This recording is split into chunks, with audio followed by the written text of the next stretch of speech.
আসসালামু আলাইকুম everyone, welcome back to my channel. Eid কিন্তু চলে এসেছে আর ঈদে ঝটপট রেসিপি কেনা চাই। তো আজকে আমি শেয়ার করব সাবুর পায়েস। খুবই কম উপাদান দিয়ে এবং খুবই সহজভাবে কম সময়ের মধ্যে এই সাবুর পায়েস কিন্তু হয়ে যাবে। আগের দিন কিংবা ঈদের দিন বানিয়েও কিন্তু আপনারা টেবিলে সার্ভ করতে পারবেন। তাহলে আজকের রেসিপি শুরু করা যাক। প্রথমে আমি এখানে দুধ নেব। দুধটা ভালোভাবে বলক দিয়ে নিতে হবে।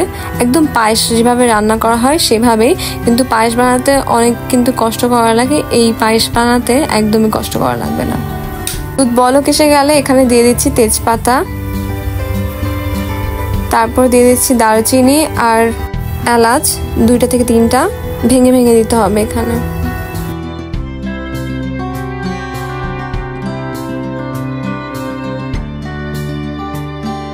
তারপর কিছুক্ষণ নাড়াচাড়া করার পরে এখানে দিয়ে দেবো চিনি।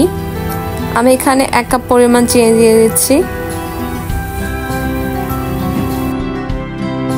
পায়েস একটু বেশি মিষ্টি আমার ভালো লাগে না, আপনারা মিষ্টি আপনাদের পছন্দ মতো দিতে পারবেন।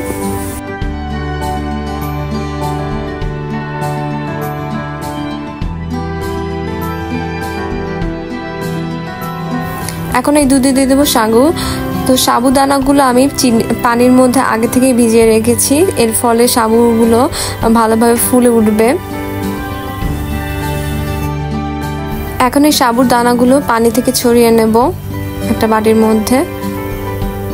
তারপরে দুধের মধ্যে দিয়ে দেবো এই সাবুদানাগুলো।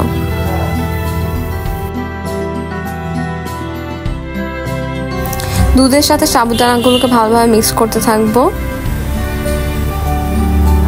এখন কিন্তু উপাদান সব দেওয়া শেষ, এখন শুধু রান্না করার পালা।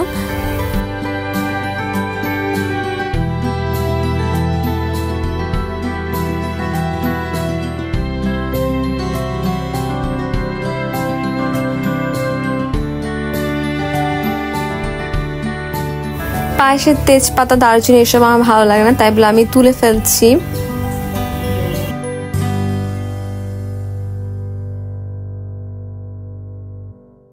আর এই সাবুর পায়েসটা কিন্তু গ্লাসে করেও নিয়ে শরবতের মতো খেতে পারবেন।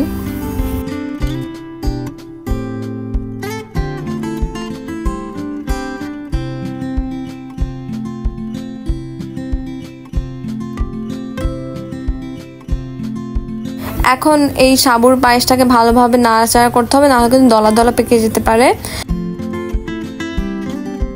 আমরা যখন ফালুদা বানাই তখনও কিন্তু বারবার নাড়াচাড়া করতে থাকি, কারণ তলায় লেগে যায় এবং দলা দলাও পেকে যায়।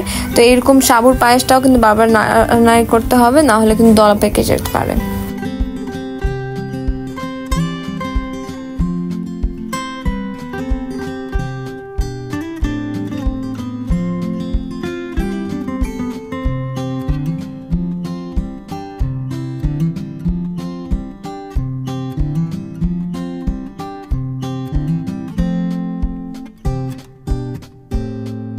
দুধ যখন একদম কমে এসে যাবে তখন আমরা চুলা অফ করে দেবো এবং পায়েসটা কিন্তু হয়ে গিয়েছে। দেখতেই পাচ্ছেন খুব সহজেই কিন্তু সাবুর পায়েস রেডি হয়ে গেল। এই রেসিপিটা কিন্তু ঈদের জন্য একটা পারফেক্ট রেসিপি।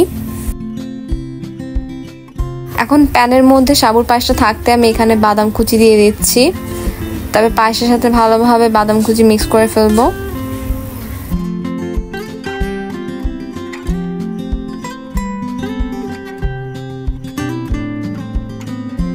পায়েসের সাথে বাদাম মিক্স করা হয়ে গেলেই কিন্তু একটা বাটির মধ্যে তুলে ফেলতে পারবেন। এখন এই পায়েস ফ্রিজে রেখে কিংবা গরম গরম সার্ভ করতে পারবেন ঈদের সকালে। দেখতে যেরকম সুন্দর লাগছে, খেতেও কিন্তু অসাধারণ হয়েছে এই সাবুর পায়েস। আশা করি আপনাদের সবার এই রেসিপি ভালো লেগেছে। এরকম আরো নতুন নতুন রেসিপির জন্য আমাদের চ্যানেলটিকে সাবস্ক্রাইব করে আমাদের পাশেই থাকুন। আজকের মতো এখানেই বিদায় নিচ্ছি। আল্লাহ হাফেজ।